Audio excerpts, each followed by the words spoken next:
ప్రస్తుతం లైవ్ లో ఒక సంఘటన చోటు చేసుకుంది. ఇమాన్యుయల్, డెమోన్ పవన్ అలాగే పవన్ కళ్యాణ్ వీళ్ళు ముగ్గురు కూర్చున్నారు.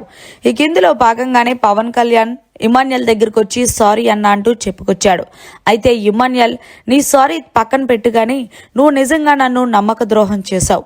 నువ్వు తనుజాని నామినేషన్ చేస్తానని చెప్పి మా అమ్మ సంజనాని నామినేషన్ చేశావు. నువ్వు తనుజాని నామినేషన్ చేస్తాను అని అన్నావు కాబట్టి నేను నీకు ఆ స్లిప్ ఇచ్చాను తప్ప లేకపోతే ఇచ్చేవాడిని కాదు అంటూ ఇమాన్యుయల్ చెప్పుకొచ్చాడు. నువ్వు తనుజాని నామినేషన్ చేస్తుంటే నీ గేమ్ నెక్స్ట్ లెవెల్ అయ్యే మారుండేది. ఎందుకు అంటే సుమన్ శెట్టి అన్న నామినేషన్ చేసినా నేను నామినేషన్ చేసినా అది పెద్దగా వెళ్ళకపోదును. ఎందుకంటే నువ్వు ఏదైతే ఆయుష్య పాయింట్ తీసుకోనో అది నామినేషన్ చేసుంటే గనక నిజంగా నీ గ్రాఫ్ నెక్స్ట్ లెవెల్ పెరిగేది. అంతేకాకుండా తనుజ గేమ్ కూడా మారేది.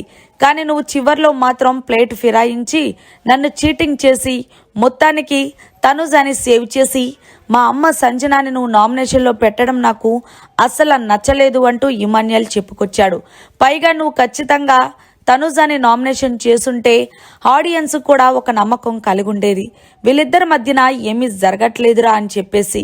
కానీ నువ్వు అలా క్రియేట్ చేసుకోకుండా నువ్వు తీసిన గోతులో నువ్వే పడేలాగా మొత్తానికి కావాలని చేసుకుంటున్నావంటూ ఇమాన్యుయల్ తనుజాని నామినేషన్ చెయ్యలేదనే ప్రెస్టేషన్స్ తో పవన్ కళ్యాణ్ ని ఇష్టం వచ్చినట్లు మాట్లాడుతున్నాడు. ఈ కిందలో భాగంగానే డెమోన్ పవన్ కూడా కలగ చేసుకొని, అవునరా పవన్, ఆడియన్స్ అలాగే హౌస్ లో ఉన్న కంటెస్టెంట్స్ మీ ఇద్దరి మధ్యన ఏదో ఉంది అనుకున్నారు, కానీ అది లేదని నువ్వు నిరూపించుంటే ఈ రోజు భలే ఉండేది అంటూ వాళ్ళిద్దరూ కూడా మైండ్ వాష్ చేసేస్తున్నారు పవన్ కళ్యాణ్ కి.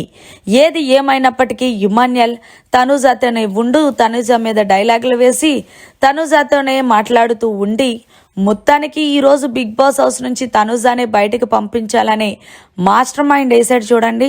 నిజంగా హ్యాట్స్ ఆఫ్ చెప్పాల్సిందే. మరి ఏది ఏమైనప్పటికీ ఇమాన్యుయల్ మరి పవన్ కళ్యాణ్ కి చెప్పిన మాటలు మీకు నిజంగా అనిపించాయా లేకపోతే ఫేక్ గా అనిపించాయి అనేది కామెంట్ చేయండి. ఇదంతా కూడా లైవ్ లో చోటు చేసుకుందని చెప్పాలి. మరిన్ని లేటెస్ట్ లైవ్ అప్డేట్స్ కోసం చూస్తూనే ఉండండి మీడియా కార్నర్.